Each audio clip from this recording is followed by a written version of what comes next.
Thank you. Great trivia questions. Thank you. And let me have my speech there. Well, thank you so much for coming. GMOs certainly bring a really good crowd. It's like clickbait, you know. It's controversial. People like it. And especially thank you to all the professors who made your students come here tonight, yeah, whether it be extra credit or sheer force. I was talking to two of my students earlier, and when they saw it was two of us here, they thought maybe it was going to be a debate between Dr. Mix and I. It's nothing like that. But I can see why you think like that, because almost every time you see a documentary on GMOs, a presentation on GMOs, it's usually making a fearful argument for or a fearful argument against. The person's usually either saying we need GMOs to feed a growing population, or they're saying GMOs are going to kill the population. Well, this is going to be if that's what you're used to, this is going to be very different. Dr. Mix and I, we're less interested in us coming out and saying whether GMOs are unambiguously good or unambiguously bad. What we find particularly interesting is how two equally smart and equally kind people can form radically different notions about GMOs, very different opinions, even sometimes people with very similar backgrounds. Dr. Mix and I, we're finishing a book called Meet the Food Radicals, where we interviewed 27 people who are either currently radically changing agriculture, say through new technologies, or are proposing radical new ways of producing food, or a new food system, a new way of eating food. So these are very interesting, fascinating people. But of those 27 people, whenever you talk to them about their vision for the future of food, GMOs almost always comes up, and they often disagree. Sometimes they're very much for, sometimes they're very much against. What we're going to be doing here is we're going to try to help you understand why GMOs are so controversial in the first place, why it is that very smart people from similar backgrounds can end up having different opinions about GMOs. And what I'm going to do, I'm going to first give you my description of what a GMO is and how I believe scientists tend to think about it, and how conventional farmers usually think about it. And then Dr. Mix is going to describe some of the other individuals that we've interviewed who are sometimes anti-GMO and their reasoning why. So to start with, if we're going to be talking about GMOs, genetically modified organisms, you know we're talking about genes, you know we're talking about DNA. And you can see I've got a picture of a DNA strand right there. And that's what DNA looks like. And as you all know, DNA is a blueprint for how an organism is built.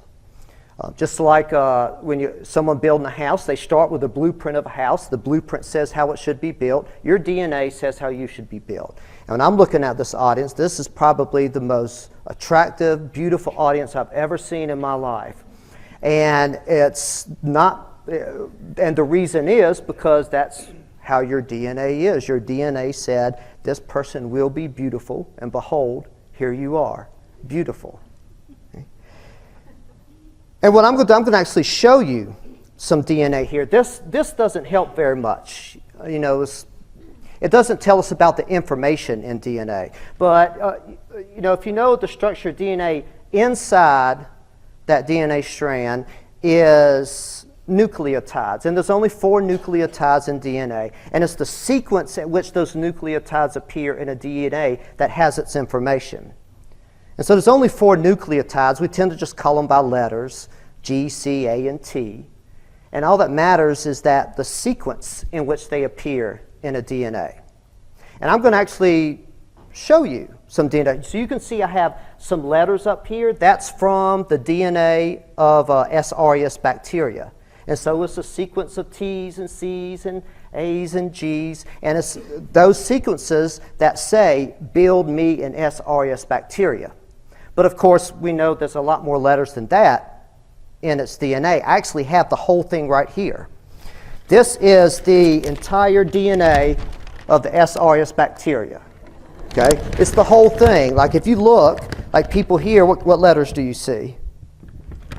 C-A-G-T. C-A-G-T, in really, really small letters. And this is big, right? But this is the whole thing.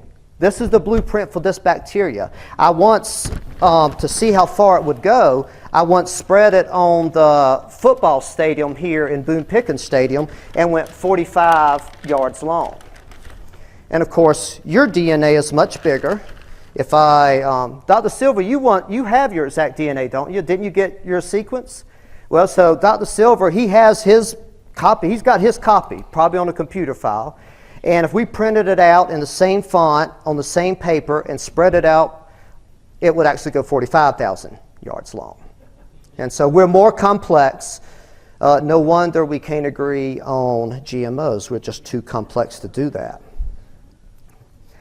And so no matter what we're talking about, if it's living, it's this DNA, it's these sequences of these letters that matter. And so if we have a plant, and we want to make that plant more valuable to us, we want to change its DNA. We want to change those letters in a way that makes the plant a little more useful to us. And I'm going to go over some of the ways we do that, because you can't really understand what a GMO is unless you understand the other ways in which we also change these genes, change these letters. And the one way we've mostly changed the DNA of our plants, I'm mainly going to talk about plants here, but the same goes for animals, is through natural genetic mutations that occur in nature and selective breeding.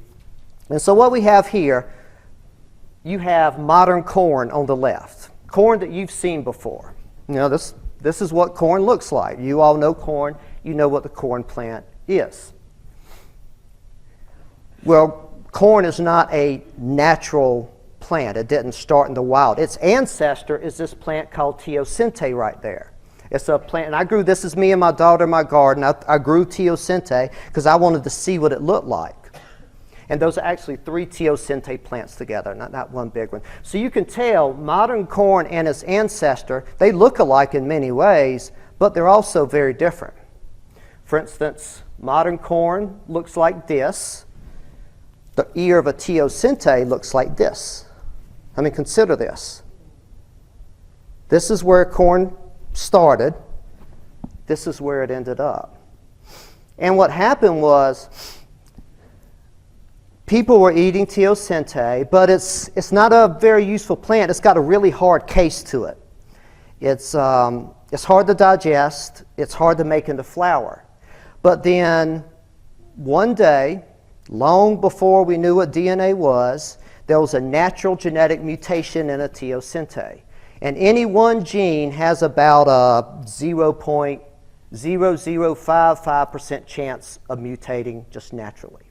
And so mutations, any one gene has a small probability mutating, but over a long period of time, when you consider how many genes there are, and a gene is just a certain sequence of letters, we're going to have some mutations. And one day, this little teeny teosinte ear had a mutation that made it a little easier to eat. Its outer shell wasn't so hard.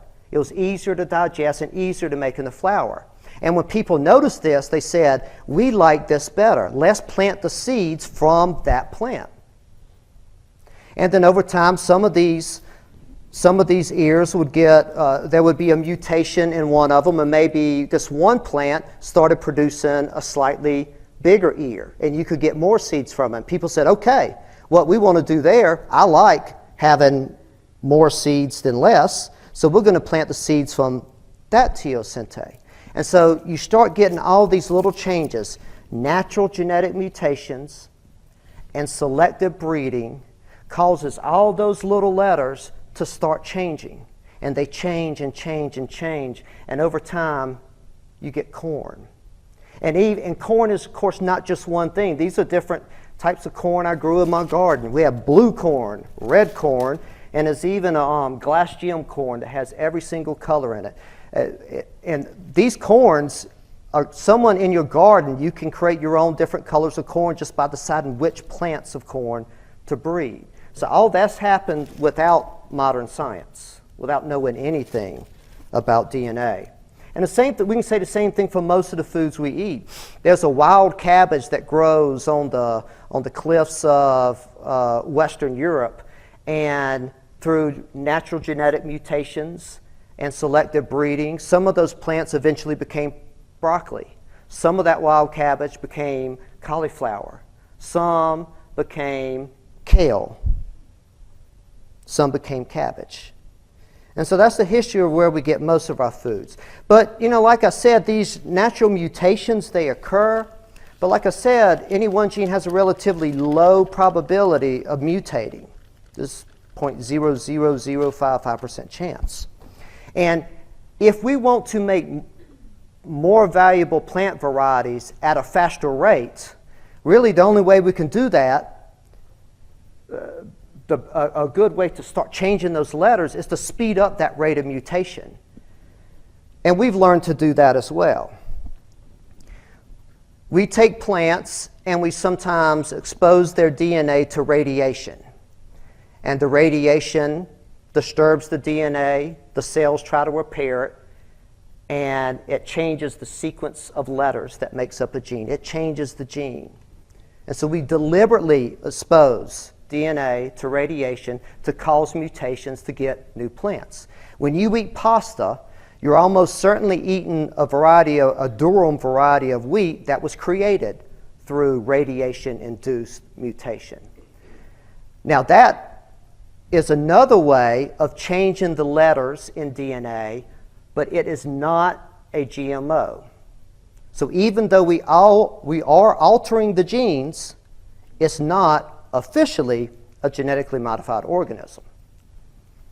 Another way of speeding up the rate of these mutations is to expose the DNA to harsh chemicals, and the chemicals can cause mutations. There's a very popular line of wheat that we plant in Oklahoma that was created because of this. And so again, we significantly changed the genes in the wheat plant. We changed those letters, but it's not a GMO. And so that naturally asks, what is a GMO? This is a picture of a gene gun.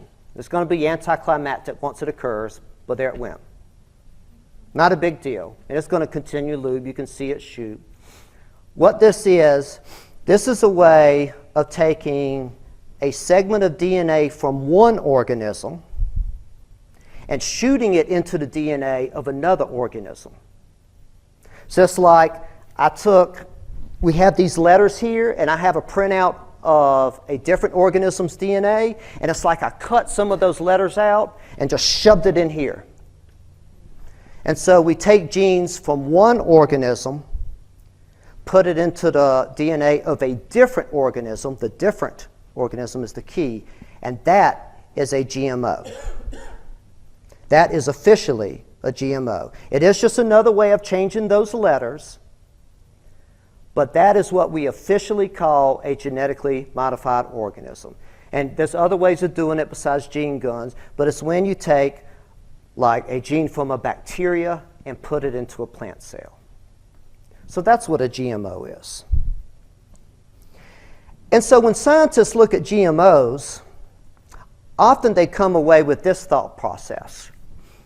They say, well, we've been changing these genes all the time, long before we knew what DNA was. We've been changing genes through radiation-induced mutations. We've been changing genes through chemical-induced mutations. Here, we're doing it, say, with gene guns, and it's much, much more precise because we know how the genes are changing. You know, if we breed two plants together, we don't know exactly how the letters are going to rearrange, but with the gene gun, we have a much better idea. So a lot of scientists are going to look at this and say, well, this is just a really much more precise way of improving plants. And that makes it much easier to regulate, much easier to tell, say, if the plant is going to be harmful or not. And so when you look at it like that, you would tend to come away saying, well, these GMOs are no less dangerous, nor are they more dangerous than breeding a red corn with the white corn. Yeah, there are differences there, but it's still just a rearranging of the letters. And to most scientists, it matters less how you change the letters. What matters is what the new plant is like. And so, like, an analogy I like to use sometimes is consider you're sick and you can take medicine. Well, one way of finding medicine is a natural medicine. You know, maybe there's a plant that has certain qualities that can help you with your sickness. And you go and you just pick a leaf off the plant and you eat it. That's a very natural medicine. Another form of medicine is to take a pill produced by a multinational corporation that's produced in this big factory. Well, which one's better? We don't really have enough information to know, some scientists would say. They'd say, well, it matters less how the medicine was acquired. What matters is, does it work? And so that's how a lot of scientists are going to view GMOs. And most conventional farmers have a lot of trust in the regulatory system and the scientific agencies. And so they trust the process as well. Now, the funny thing about GMOs is that it's almost an antiquated debate.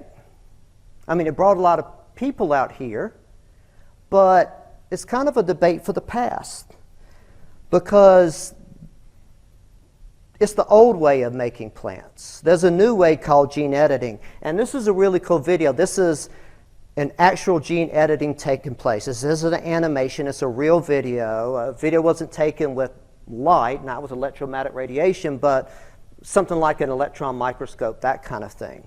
And what it's showing is those little gray lines there, that's an actual DNA strand. That big bright blob, that's an enzyme, a very specific enzyme that scientists developed to find one very specific location of that DNA and cut it. And if you watch it, you'll see the DNA actually, there it goes, and it'll loop. You can see it again. That's DNA actually being cut. And that's gene editing. It's like if we went to this DNA right here and we were able to cut out whatever letters we want and put in whatever letters we want without using the DNA of another organism. And this is even more precise way of modifying those letters, of changing genes. It's almost like you could took the DNA, put it in a Word document, and edit it like you would a paper. Very precise. And man, we're really changing some genes here, right? I mean, this is considerable modification of genes, but this is not, at least as yet, a GMO. This is not a genetically modified organism because no DNA was brought in from a different organism. Now, whether the definition of a GMO will change, that remains to be seen. We'll certainly be arguing about it, I'm sure. But currently, the stance of the U.S. regulatory system is that things produced through this gene editing process is simply not a GMO. And so either this GMO debate is kind of antiquated, or the debate's going to change somewhat, and we'll just be arguing about it in a different way. So everything I've done there is trying to show you what a GMO is from, say, a physical scientist perspective, how scientists often think about it. And when I say scientists here, I'm almost always talking about physical scientists, chemists, molecular biologists, those kind of people. But there's also social scientists as well. And we all know GMOs involve far more than molecular biology. There's a lot more involved. And you can, in our people we've talked to, we've met some very, very smart people who are anti-GMO. And Dr. Mix is going to tell us a little bit about our conversations with them.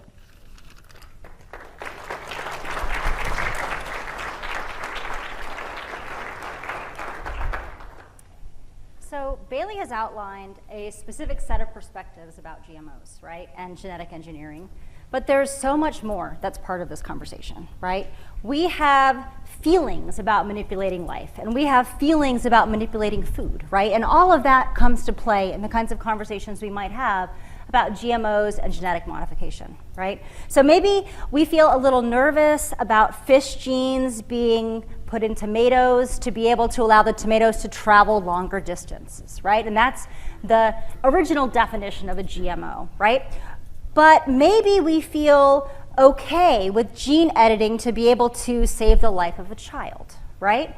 There's a lot of values that are at play. There are a lot of feelings that are at play in these kinds of conversations. And we can talk about the sort of rhetorical debate of, you know, what is genetic modification, what isn't, and what's gene editing and gene manipulation. But it all comes down to if we're humans and we're using these strategies, we're going to have ideas and opinions, assessments, and feelings about them, right? So we've had the pleasure of meeting people with a wide variety of ideas, and I'm going to talk about some of them now. And so some of them make use of gene editing in their work. They rely on medicines that result from gene editing technology, or they make use of GM products on their farms. Others avoid those technologies at all costs and or work in countries that have made GMOs illegal, right? And they don't allow GMO or GM products in. But those that raise the issue with GMOs outline some common concerns, including things like a lack of research, frustrations or risks that arise when addressing GM issues, the role of corporate or governmental power in controlling our valuable food system, and then concerns for biodiversity as well as environmental impact. So they come to this conversation well-informed and with a lot of ideas about how genetic modifications can influence patterns of our lives and our social lives, right? So I want to meet Liz. She's trained to seek some practical solutions to urgent problems and works in the development of new tools to genetically engineer algae, okay? Her work, she is aware of the controversies about genetic manipulation, and she's taught various academic summer classes, giving students hands-on experiences. So these are the same kinds of things you may have done in your own classes. So a GMO is introduced, what are the key stakeholders in that kind of conversation, what's going on in these kinds of debates, right? And so in the classes that are long enough, she would always have students come up with their own genetic modified organism, right?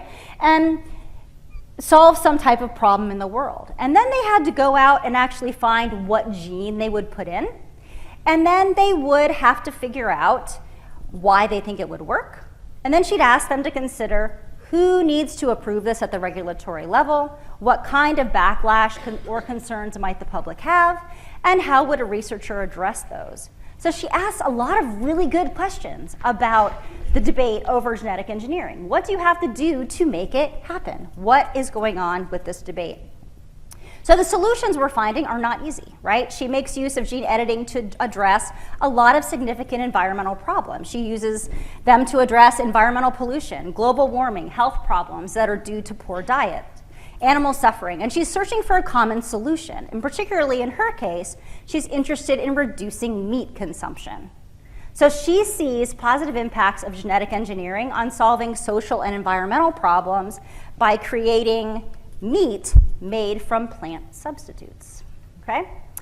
And she argues it tastes just as good, and it's entirely possible to replace. Now, of course, ranchers and cattle farmers are probably not thrilled with this, right? But she believes that we can go ahead and use algae, genetically modified algae, to be able to create products that everybody would want to eat. How many of you would be willing to try it?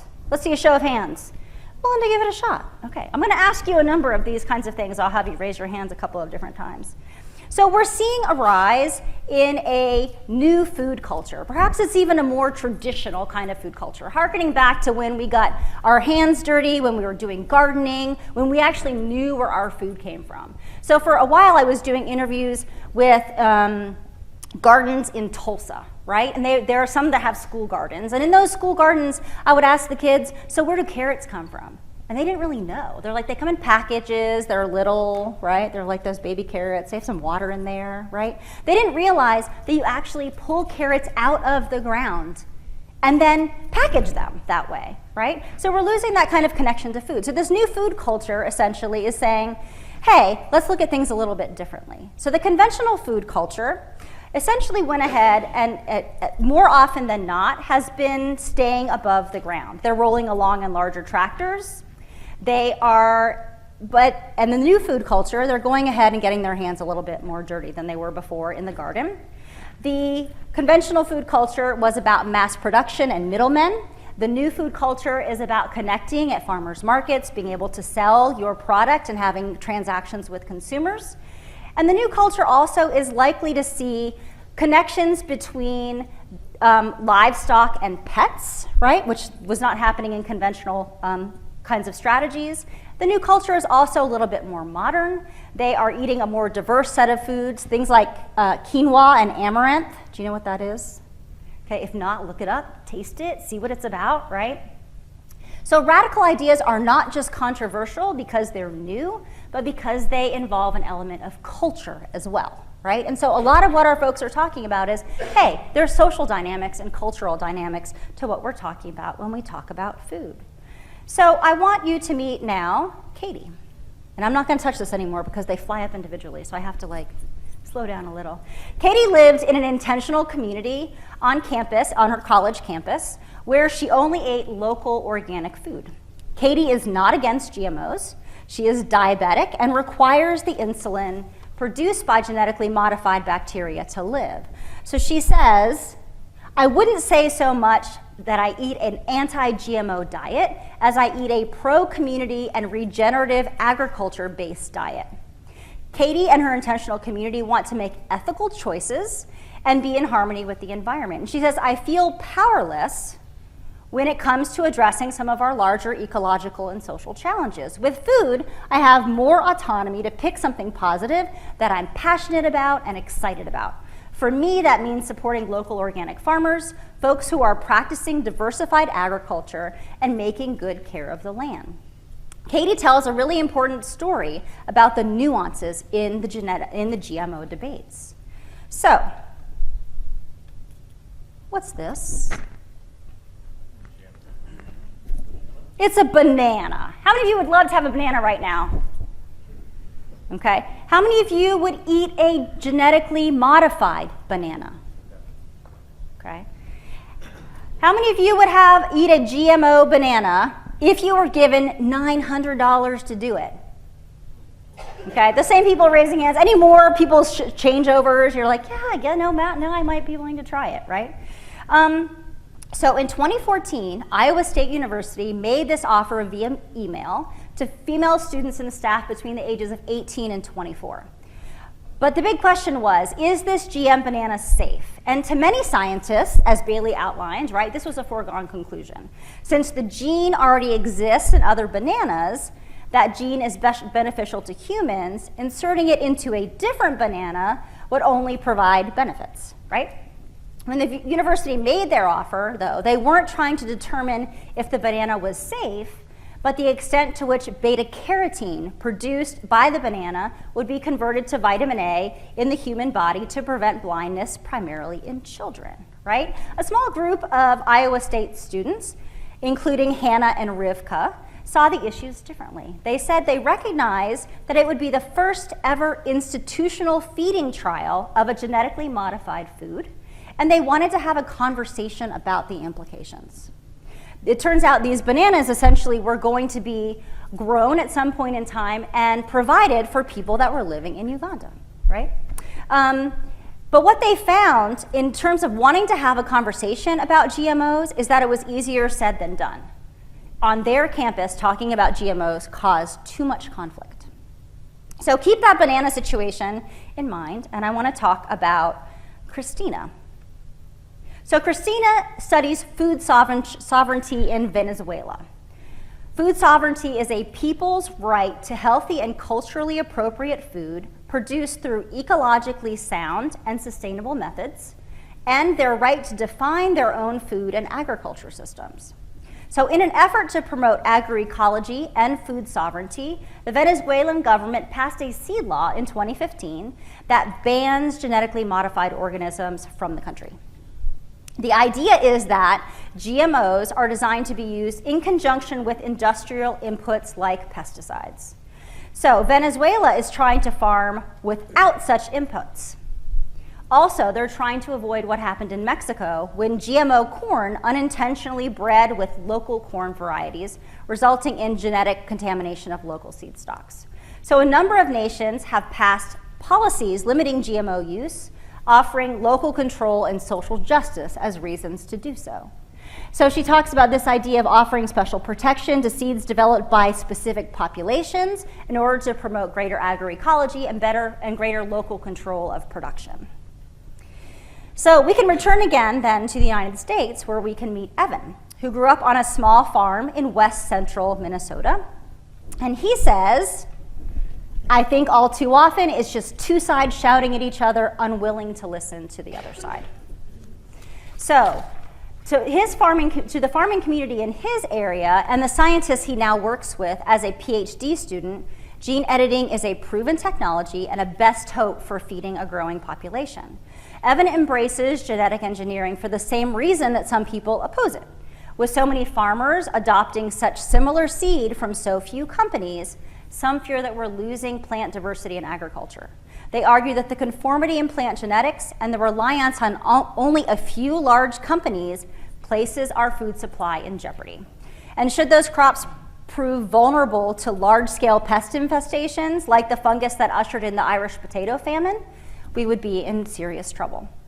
So while Evan looks to genetic engineering to increase plant diversity, others have made an effort to enhance diversity without the use of genetic technologies. So we're going to return again to this banana. Looks pretty similar to the other banana, right? This is actually the other one was just a regular Cavendish variety banana. This one is actually a genetically modified banana. It's modified so that you could actually eat the peel if you wanted to and get the vitamins from the peel without having that bitter taste. I don't know if you've ever, sometime, free time, take a bite out of a banana peel. You'll notice it's kind of bitter, makes your mouth feel kind of dry. This has been modified in a different kind of way. So I want to return to this banana. While students at Iowa State were trying to arrange a public conversation about GMOs before the feeding trial began on their campus, a policy advocate for the Alliance for Food Sovereignty in Africa sent an open letter to the project funders and to the university in opposition to the feeding trial. The letter contained concern about GM crops not being proven safe and an argument about the complex role that vitamin A plays in human nutrition. Given the difference between the genetics diet and lifestyles of Ugandans compared to Americans, the policy advocates also argued that the experiment might prove little insight into how the banana would impact the health of Ugandans. Students in Iowa are different than people in Uganda, right, is what their argument was. This letter was publicly supported by 127 different organizations, many of them African, and 20 notable individuals. So there's people speaking out about the likelihood of this banana being introduced to the Ugandan environment. So here's where I was a little bit tricky, because those bananas in Uganda are not like those Cavendish varieties that we peel and eat on a regular basis that we love having access to, right? Ugandan bananas are not sweet like the Cavendish varieties that we usually eat. They're commonly referred to as matoke when they're cooked, and they're usually steamed, mashed, and eaten as a starch in many meals, much like cassava or potatoes, okay? And Ugandan children generally don't even like these bananas until they're usually 7 or older. And so if the goal is to improve nutrition in children by introducing a genetically modified banana, how will that work if young children don't even want to eat it? So there's a cultural dynamic that's emerging there. The letter that was written ends with a plea for Ugandan food sovereignty and for the protection of the genetics of staple crops. If better nutrition is the goal, greater variety should be encouraged, not genetic tampering with staple foods. Just so that you know, a recent update, in fall of 2017, permission was granted to do field testing of GM bananas in Uganda. So that pathway has been cleared. So when addressing GMOs and genetic engineering, those that express concerns often ascribe to something called the precautionary principle. And if you do environmental sociology, as I do, you're familiar with this idea. So activists like Hannah and Rivka argue that if there is a perceived risk, even if the percent that something could happen is low, you should do everything in your power to further minimize and avoid that risk. We're dealing with a very complex system that has chemical, biological, geological, and human components to them. We need to understand genetics in general and genetic co-applications far better than we do right now. So an interesting thing, too, is that European activists have been particularly clear about government adherence to the precautionary principle when it comes to genetic manipulation. And the principle has even found a home in Article 191 of the Lisbon Treaty, which is the international agreement forming the Constitution of the European Union. So the reticence of the European Union to adopt GMOs compared to the eagerness of the United States is important to consider for a number of reasons, and then also is partially due to the precautionary principle. So Hannah and Rivka say it well when they stress that in addressing the complexities of this issue, there should be an emphasis on research, outreach, and education, and people shouldn't be ashamed, and some are, of doing research on GMOs, and we shouldn't be splitting ourselves into these camps. Having these critical dialogues is important. Being able to talk about these issues is important. So we hope that we've given you some things to think about. This doesn't even address the full scope of the folks that we talked with during our interviews, but it gives you a taste of how very challenging and very complex this issue is. So from our talk tonight, hopefully you can see that smart, thoughtful people can have different assessments of GMOs and that the issue is really complicated. And we hope that we've opened up an opportunity for some very important dialogue on the complexities of genetic engineering and the roles that it plays within our food system. Thank you.